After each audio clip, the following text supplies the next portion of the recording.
الحمد للہ رب العالمین والعاقبۃ للمتقین والصلاة والسلام علی سید المرسلین۔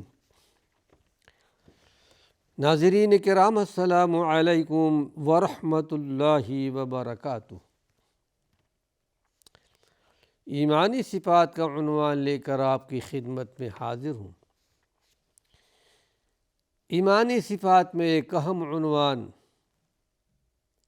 الشفاء بالقرآن یا علاج بالقرآن۔ قرآن شفا ہے مرد مومن کے لیے، دینی حیثیت سے، روحانی حیثیت سے، اسلامی اور دینی حیثیت سے، اور قرآن شفا ہے جسمانی حیثیت سے بھی۔ یہ عظمت والی کتاب، برکت والی کتاب، رحمت والی کتاب ایمان والوں کے لیے باعث شفا ہے، باعث رحمت ہے، باعث برکت ہے، باعث مغفرت ہے۔ یہ کتاب تمام الہامی کتابوں سے بڑھ کر عز اور شرف والی کتاب ہے۔ تورات ہے، انجیل ہے، زبور ہے، یا جتنے بھی صحیفے ہیں، صحیفہ ابراہیمی یا صحیفہ موسوی، بڑی عظمت اور فضیلت والی کتاب، خیر و برکت سے مالا مال والی کتاب، ہدایت سے لبریز، شک اور شبہ سے بالا تر، جس کا ذکر اللہ نے اپنی مقدس کتاب کے شروع میں کر دیا ہے، ھدی للمتقین ذالک الکتاب لا ریب فیہ۔ اس کتاب پر کوئی شک اور شبہ نہیں کیا جا سکتا، حق اور باطل میں فرق کرنے والی کتاب ہے۔ وَأَنزَلَ الْفُرْقَانَ، اللہ نے فرقان نازل کی۔ فرقان سے مراد حق اور باطل میں فرق کرنے والی چیز، جہالت کے اندھیروں سے نکال کر توحید کے نور سے منور کرنے والی کتاب۔ یہ کتاب جنت کی بشارت دینے والی کتاب ہے۔ یہ کتاب جہنم سے ڈرانے والی کتاب ہے۔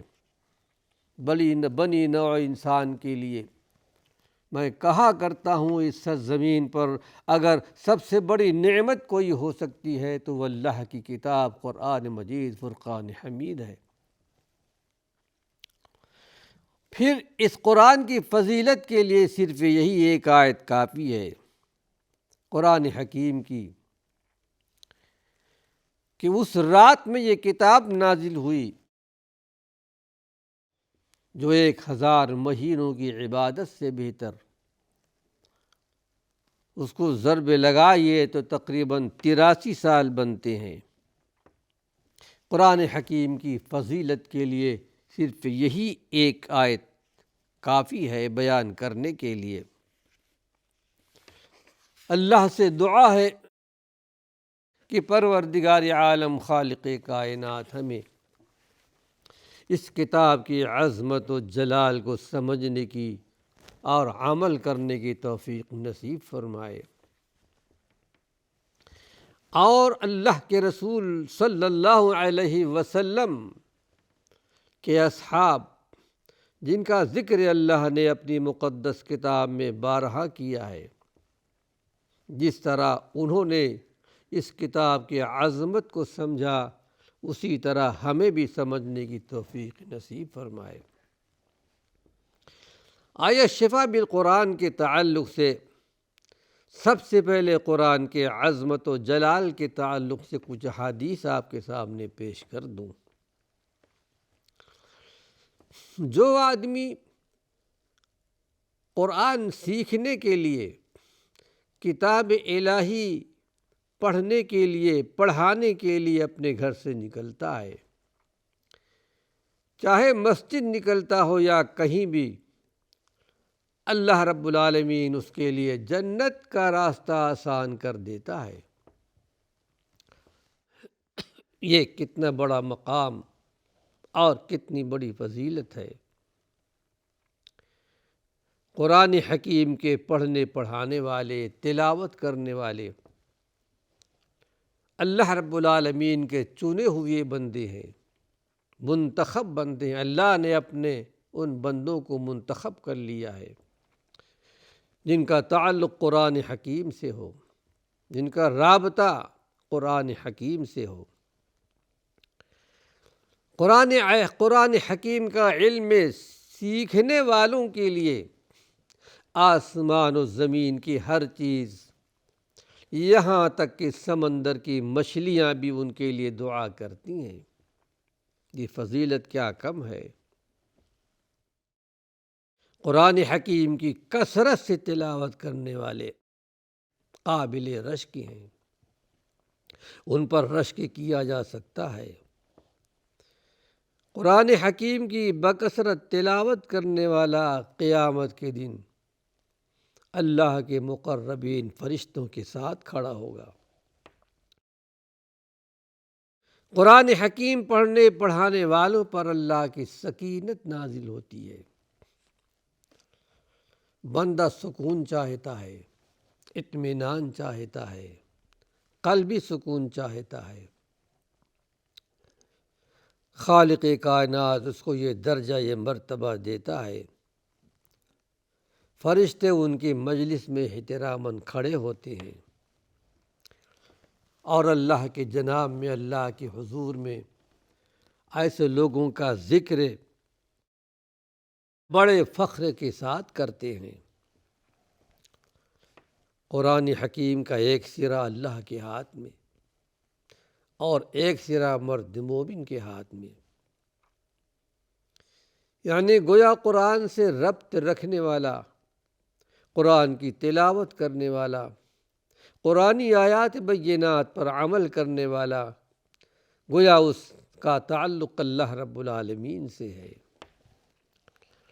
پھر دنیا میں بھی اللہ کی حفاظت حاصل ہوگی اور آخرت میں بھی اللہ کی حفاظت حاصل ہوگی۔ پھر وہ بڑے خوش نصیب ماں باپ جو اپنے اولاد کو قرآن کی تعلیم دیتے ہوں، قرآن کی تعلیم دلاتے ہوں۔ کل حشر کے میدان میں، قیامت کے میدان میں ان کے ماں باپ کو قیمتی لباس پہنایا جائے گا۔ قرآن حکیم کی تلاوت پر ایک حرف پر 10 نیکیاں ملتی ہیں۔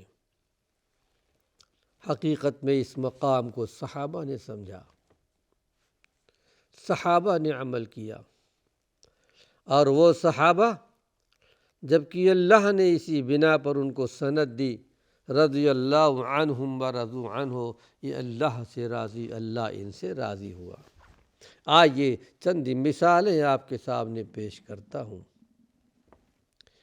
صحابہ کی زندگی کا، قرآن سے تعلق کا، قرآن سے لگاؤ کا۔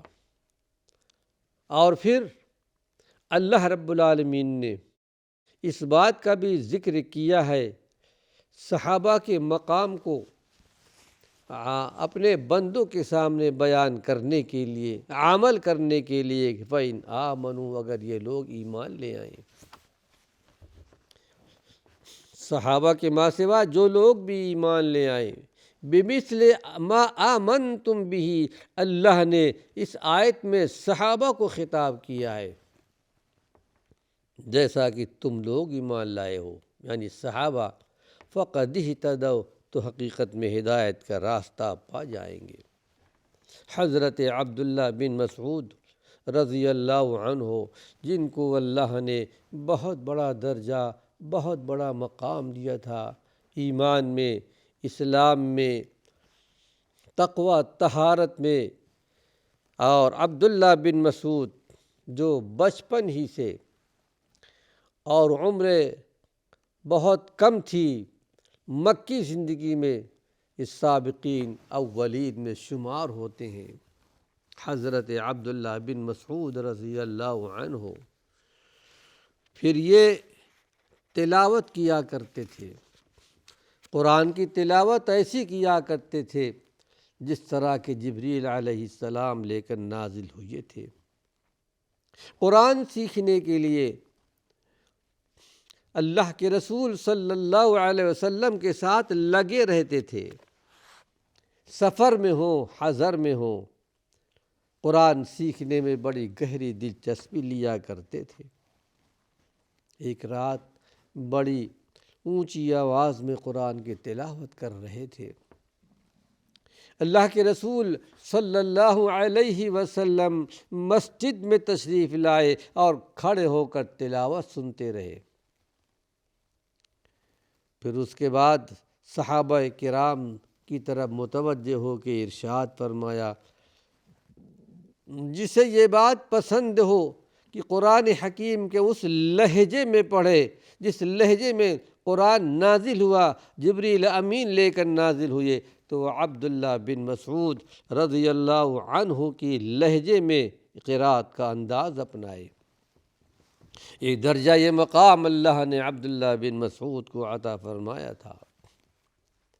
قرآن فہمی میں، قرآن کی تلاوت میں اللہ نے اونچا مقام دیا تھا، اور قرآن سمجھنے میں بھی عبداللہ بن مسعود کہا کرتے تھے کہ قسم ہے اس پروردگار عالم کی جس کے ہاتھ پہ میری جان ہے، اللہ رب العالمین کے فضل و کرم سے مجھے قرآن حکیم کی ہر اس آیت کا علم ہے کہ یہ آیت، یہ سورہ کہاں نازل ہوئی اور کن کے بارے میں نازل ہوئی۔ پھر علم کی تلاش اور علم سے محبت کہ جب مجھے پتہ چلتا کہ مجھ سے زیادہ کسی کے پاس قرآن کا علم ہے تو میں اس کے پاس پہنچتا اور جا کر کے اس سے قرآن کا علم حاصل کرتا۔ کاش کہ یہی تڑپ، یہی مقام آج ہمارے اور آپ کے دلوں میں پیدا ہوتا، لیکن حقیقت تو یہ ہے کہ وہ مقام ہمارے دلوں میں نہیں ہے۔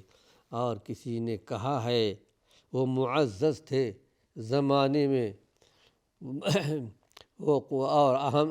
وہ زمانے میں معزز تھے، یعنی قرآن کو سن کر سمجھ کر پڑھنے والے، لیکن حقیقت میں آج جو ذلت ہے، پستی ہے، قرآن چھوڑنے کی وجہ سے۔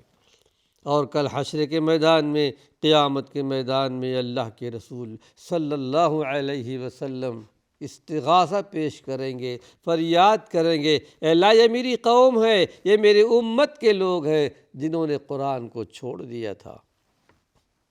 عبداللہ بن مسعود کا بہت بڑا مقام، بہت بڑا درجہ۔ حضرت عبداللہ بن عمرو بن عاص، قرآن کا شوق، تلاوت کا شوق، قرآن مجید حفظ کرنے کا شوق، کہ ایک دن میں 24 گھنٹے میں، لیل و نہار میں ایک قرآن ختم کر لیا کرتے تھے۔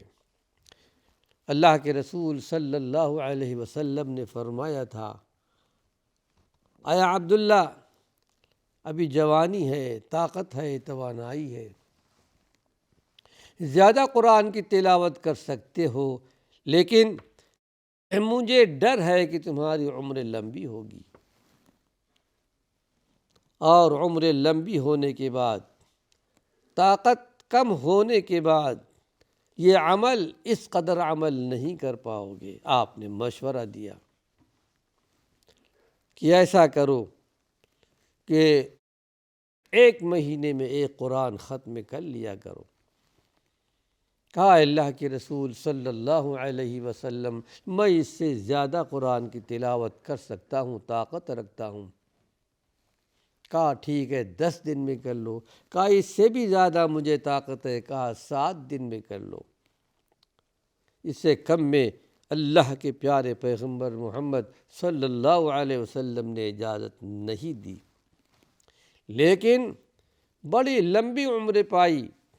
عبداللہ بن عمرو بن عاص بہت بڑے زاہد، بہت بڑے عابد، اللہ کی عبادت کرنے والے، جب بڑھاپے کے منزل میں قدم رکھا تو کہنے لگے کاش کہ میں اللہ کے پیارے پیغمبر محمد صلی اللہ علیہ وسلم کی نصیحت کو قبول کر لیتا۔ حقیقت میں آج میں اتنا عمل نہیں کر پا رہا ہوں، نہ اتنا روزہ رکھ پا رہا ہوں، نہ قرآن حکیم کی تلاوت کر پا رہا ہوں، نہ نوافل پڑھ پا رہا ہوں۔ اللہ رب العالمین ان پر بے شمار رحمتیں برکتیں نازل فرمائے۔